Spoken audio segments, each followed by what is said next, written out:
Jillian Michaels, a renowned celebrity fitness trainer, has announced her intention to pursue legal action against Netflix following the release of a controversial docuseries about The Biggest Loser, a reality television show that aired from 2004 to 2016. The docuseries, which delves into the behind-the-scenes dynamics and controversies of the weight loss competition, has reignited a past scandal involving Michaels, who was a prominent trainer on the show during its early seasons. Specifically, the series revisits allegations from 2013 that Michaels violated the show's rules by providing her team with caffeine pills without medical approval, a claim she has consistently denied. This accusation, which resurfaced in the Netflix production, has prompted Michaels to take a stand, asserting that the claims are misleading and damaging to her reputation. Her decision to sue not only Netflix but also some of her former co-stars from the show underscores the intensity of the dispute and highlights ongoing tensions within the fitness and entertainment industries regarding ethical practices in reality television. The controversy began during Michaels' tenure on The Biggest Loser, where she served as a trainer and, at times, a polarizing figure due to her tough, no-nonsense approach to coaching contestants. In 2013, producers accused her of breaking protocol by allegedly distributing caffeine pills to her team, purportedly to enhance their energy levels and performance during the grueling weight loss challenges.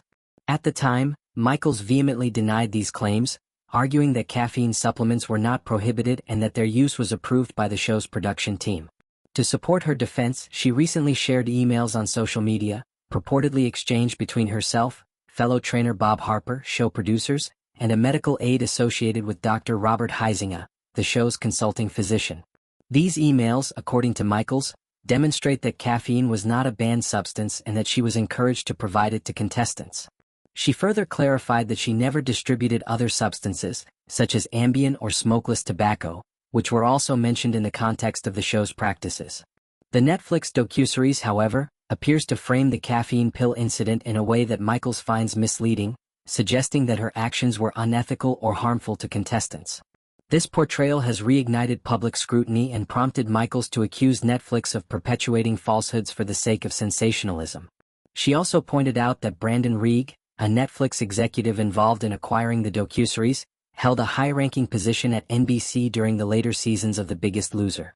Michaels claims this connection raises questions about the motivations behind the docuseries narrative, suggesting a possible agenda to tarnish her reputation.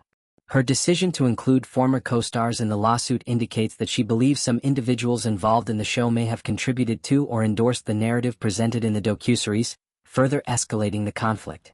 The broader context of this lawsuit touches on the ethical controversies surrounding The Biggest Loser.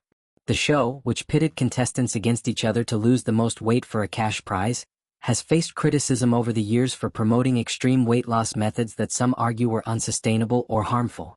Former contestants have spoken out about the physical and psychological toll of the show, including intense calorie restrictions, grueling exercise regimens, and pressure to achieve dramatic results for television audiences. The caffeine pill scandal, while a specific incident, fits into this larger narrative of questionable practices behind the scenes. Michaels, who built her career on promoting fitness and health, likely sees the docuseries' portrayal as a direct attack on her professional integrity, especially given her long-standing defense against the 2013 allegations. Michaels' legal action also reflects a growing trend of public figures using lawsuits to challenge media portrayals they deem inaccurate or defamatory.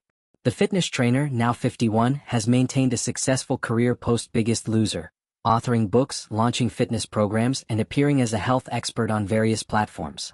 The accusations revisited in the docuseries threaten to undermine her credibility, particularly among fans who view her as a trusted authority in wellness. By pursuing legal recourse ascendancy, she aims to clear her name and hold Netflix accountable for what she perceives as a misrepresentation of her actions. The lawsuit could set a precedent for how reality TV stars address grievances with media companies, especially as streaming platforms like Netflix increasingly produce retrospective content about past television phenomena. The implications of this lawsuit extend beyond Michaels' personal reputation.